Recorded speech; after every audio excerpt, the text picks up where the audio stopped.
नमस्कार, आदाब, सत श्री अकाल, जय भीम, जोहार। मेरा नाम है नवीन कुमार। चुनाव प्रचार का दौर थमते थमते बिहार में मटन और मछली के बाद महबूबा की एंट्री हो गई।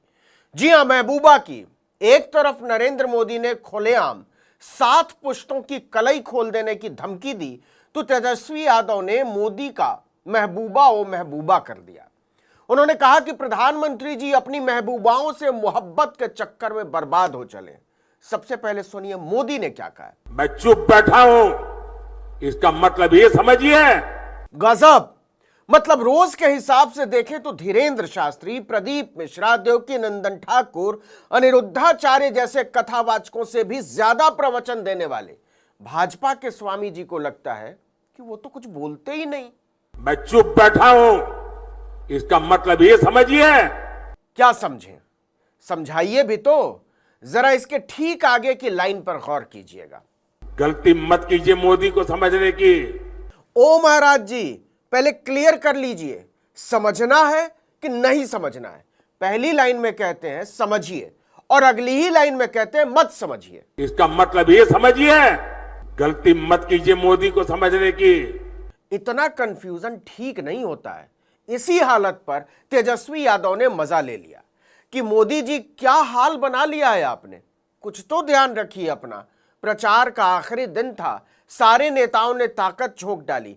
इसी में तेजस्वी ने मछली, मटन और मंगलसूत्र के अंतर संबंधों पर पीएचडी करने वाले राज ऋषि नरेंद्र मोदी को महबूबाओं से जोड़ दिया और कहा कि इसी मोहब्बत के चक्कर में वो बहुत बुरे फंस गए हैं। मोदी जी को उनकी 3 महबूबा जो है, जिससे सबसे ज्यादा प्यार उन 3 महबूबाओं से करते हैं मोदी जी। पहली महबूबा है बेरोजगारी, दूसरी महबूबा गरीबी और तीसरी महबूबा महंगाई।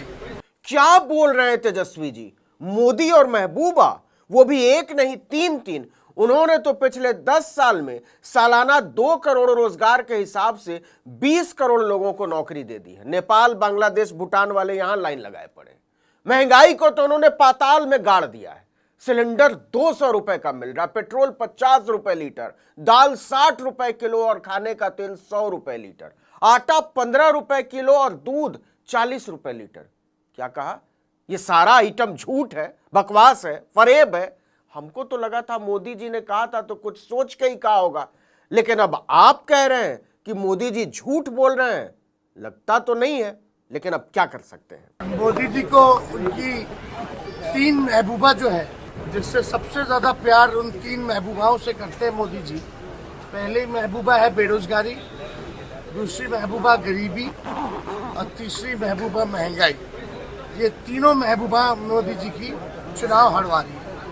तेजस्वी यही नहीं रुकते, यह भी बोल दिया कि प्रचार के बाद कन्याकुमारी में ध्यान लगाने वाला उनका आइटम नंबर नौटंकी के अलावा कुछ नहीं है। उन्होंने कहा कि पीएम मोदी ध्यान के लिए कन्याकुमारी नहीं जा रहे हैं, बल्कि मार्केटिंग के लिए जा रहे हैं। हम बताते हैं कैसे। मतलब ये तेजस्वी ने कहा, ध्यान लगाने में मीडिया का क्या काम? आदमी एकांत में रहना चाहता है, किसी की दखल नहीं चाहता है। यकीन ना हो तो मोदी जी जहां ध्यान लगाने जा रहे हैं वहां से मीडिया को बाहर कर दीजिए, कोई फोटो नहीं खींचेगा, फिर देखिए ध्यान का क्या होता है। लेकिन सच यह है कि मोदी जी ध्यान के लिए नहीं, शूटिंग के लिए जा रहे हैं। तेजस्वी यादव बोले, ध्यान के समय मीडिया का क्या काम है? मोदी जी जाएंगे, फोटो खिंचवाएंगे और उसके बाद चले आएंगे। मार्केटिंग करने जा रहे हैं, फोटो खिंचवाने जा रहे हैं, शूटिंग करने जा रहे हैं।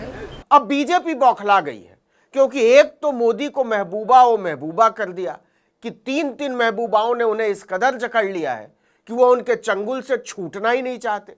इसके साथ ही तेजस्वी ने चुनाव आयोग को भी घेर लिया। माननीय प्रधानमंत्री ने घोषणा की है कि वो एक मौन व्रत में बैठेंगे 30 तारीख की शाम से।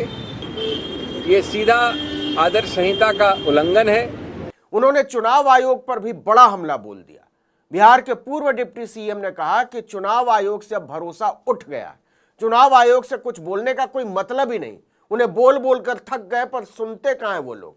जनता इस स्टंट को जानती है, लेकिन लिख कर ले लीजिए, 4 जून को जनता केंद्र सरकार को टाटा बाय बाय बोल देगी।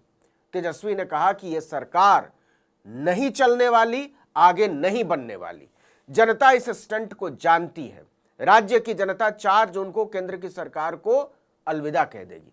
अब दूसरी तरफ मोदी की हालत देखिए, वो अभी भी फुल कॉन्फिडेंस में है कि भाजपा पूर्ण बहुमत की सरकार बनाने जा रही है और वो तीसरी बार प्रधानमंत्री भी बनने जा रहे हैं। अगर मोदी जिस दिन मुंह खोलेगा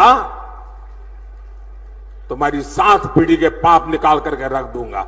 तो खोल दीजिए ना मोदी जी, रोका किसने है? कर लीजिए अपने दिल के अरमान पूरे। लेकिन लगता है ये इतना आसान नहीं होने वाला है।